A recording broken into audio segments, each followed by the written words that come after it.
الخدمت جہاں ضرورت، الخدمت جہاں ضرورت. زه د الخدمت فاونډیشن والا ډیره شکریا ادا کوم او خاص کر د صدر صاحب او د ټولې عملې زه شکریا ادا کوم چې دوی وخت په وخت د ماشومان سره پوره امداد کی. او زه د الخدمت فاونډیشن بونیر او د ټولې عملې او خصوصا د صدر صاحب اکبر خان وکیل صاحب ډیره شکریا ادا کوم. مونږه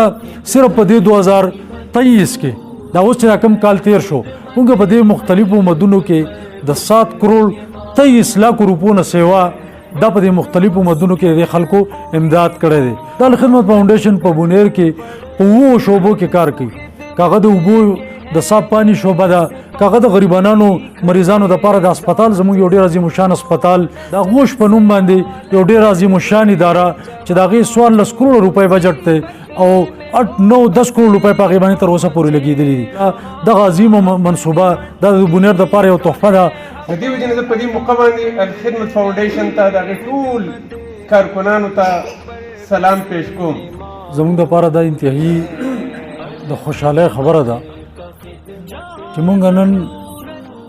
د هغه باهمت ماشومانو د پاره دلته راټول شوي یو د چا د سر سوري چې نشته او هغه ماشومان چې هغه د سر د سوري جوړولو الله تعالی الخدمت فاونډیشن د کارکونان د یو ذریعہ ګرځولې ده. د دې په ذریعہ باندې د الله تعالی رضا او د دې په ذریعہ باندې مونږ ته د جنت حصول، د دې په ذریعہ باندې د الله تعالی نظم راضي کېدل دا زموږ د پاره ډېر د خوشاله خبره ده. او دا هغه ماشومان دي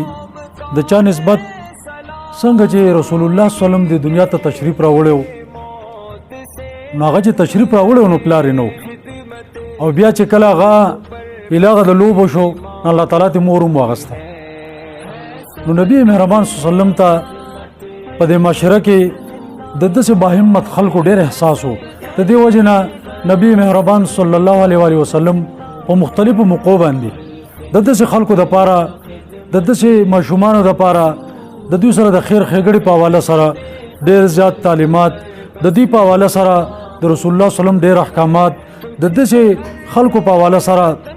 هغه ډېر زیات وعید فرمایلی دی. نو موږ الله تعالی ډېر زیات شکر ادا کوو چې د نبی مهربان صلی الله علیه وسلم د آی احکاماتو پرانا کې موږ ته دا خوشحالي نصیب کیږي، موږ ته دا موقع موږ ته نصیب کیږي چې موږ د هغوی د خوشحالۍ ذریعہ ګرځو. زموږ په دې پروګرام کې د الخدمت فاونډیشن چې زموږ د ضلعې سرپرست دی د الخدمت فاونډیشن چې دا د دوی زیر سایه دلته کار کوي د دوی په ذریعہ باندې د الخدمت فاونډیشن چې دا د شیروم باچا د یو وړوکي بوټي نه شروع کړې وه او دا دې ځای ته راورسېده او نن 130 یتیمانان ماشومان چې هغوی الخدمت فاونډیشن د هغوی ټول ضرورت پوره کوي، د هغوی د تعلیم ضرورت، د هغوی د کپړو ضرورت، د هغوی نور داسې د هغه د جیب خرچ ضرورت دا هغوی پوره کوي. د الخدمت فاونډیشن هغه کارکنان چې په دې کې خپل لاس اخلاص او خدمت کوي الله تعالی د هغوی اجر ورکړي. په دې موقع باندې موږ د هغې ډونرز انتهایی شکر گزار یو چېرې د دې باهمت ماشومانو دپاره هغوی د خوشحالۍ ذریعہ ګرځېدلې ده او د دې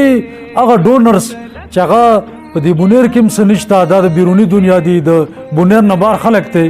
موږ د هغې ډېره زیاته شکریا ادا کوو چېرې هغوی د دې ماشومانو دپاره خپل قیمتي سرمایه دا ورکوي او دا د الخدمت فاونډیشن دا کارکنان هغوی ته رسوي. میډیا په واسطت باندې تاسو ټول ته زه درخواست دا کوم چې الخدمت فاونډیشن دا یو ډېر لوی عظیم الشان اداره ده دا د خلکو په کار راځي د دې د کارونو په ذریعہ باندې الله تعالی میلاویږي مونږ ته او د الله تعالی میلاوېدو چې الله تعالی مونږ ته میلاو شي مونږ ته بل د هېڅ چا ضرورت نشته. د الخدمت فاونډیشن په بونیر کې په 2 شعبو کې کار کوي. کاغه د اوبو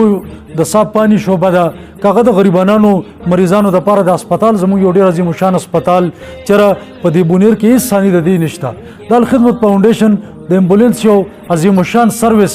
دا د دې غریبو عوامو دپاره په بونیر کې ورکړی. د الخدمت فاونډیشن د دې بې سرو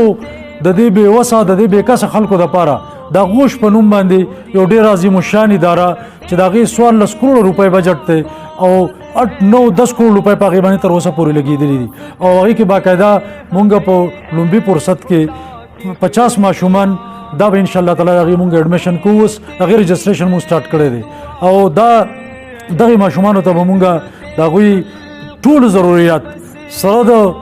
کپړو، د هغوی د روټۍ، د هغوی د هاسټل، د هغوی هر څه د سکولینګ دا ټول به الخدمت فاونډیشن کوي انشاءالله تعالی. دغه عظیمه منصوبه دا د بنیر دپاره یو تحفه ده او په ټول پاکستان کې دا 19 ادارې دي چې په هغې کې په بنیر کې یو دا اداره انشاءالله تعالی دا مونږ شروع کړو. دا د بنیر د عوامو لپاره د دې خصوصي خلکو لپاره دا ډېره او د بنیر د خلکو لپاره دا یو انتهایی بهترینه منصوبه ده انشاءالله تعالی. دا به ستاسو د ډونرز په تعاون باندې به دا مخ په وړاندې ځي. د دې الخدمت فاونډیشن دا سی اکټیویټیز چې کېږي لکه دا مونږه صرف په دې 2023 کې دا اوس چې کم کال تیر شو مونږ په دې مختلفو مدونو کې د 7 کروڑ 23 लाख روپو نه سیوا دا په دې مختلفو مدونو کې د خلکو امداد کړی دی. کاغه د ډیزاستر په حواله سره دی، کاغه د غریبانو مریضانو سره د امداد په حواله سره دی، کاغه د سټوډنټانو سره دغه د کتابونو په مت کې، کاغه د یتیمانو ماشومانو د لپاره د جرال خدمت فاونډیشن د 7 کروڑ 23 लाख روپو نه سیوا په دې یو کال کې د خلکو خدمت کړی دی. دغه شانتي دا پیسې دا اتیات دا کم ډونرز چې دي دا ټول هغوی فراهم کوي. په دغه سلسله کې الخدمت فاونډیشن په 25 فروری باندې په تور ورسکه غوش کې د ډونر کانفرنس انعقاد کړی دی چې په هغې کې به انشاءالله تعالی د روح کال دپاره دا کم خلک چې زکات او عطیات ورکوي دې ته زموږ درخواست دا دی چې تاسو خپل زکات خپل صدقات دا تاسو الخدمت فاونډیشن ته ورکوئ. په دغه ډونر کانفرنس کې تاسو دغه اعلان وکړئ چې دغه خوف طوفان کا ان کو نہ موجوں کا ڈر اپنی مٹی کی خاطر کٹا دے یہ سر. الخدمت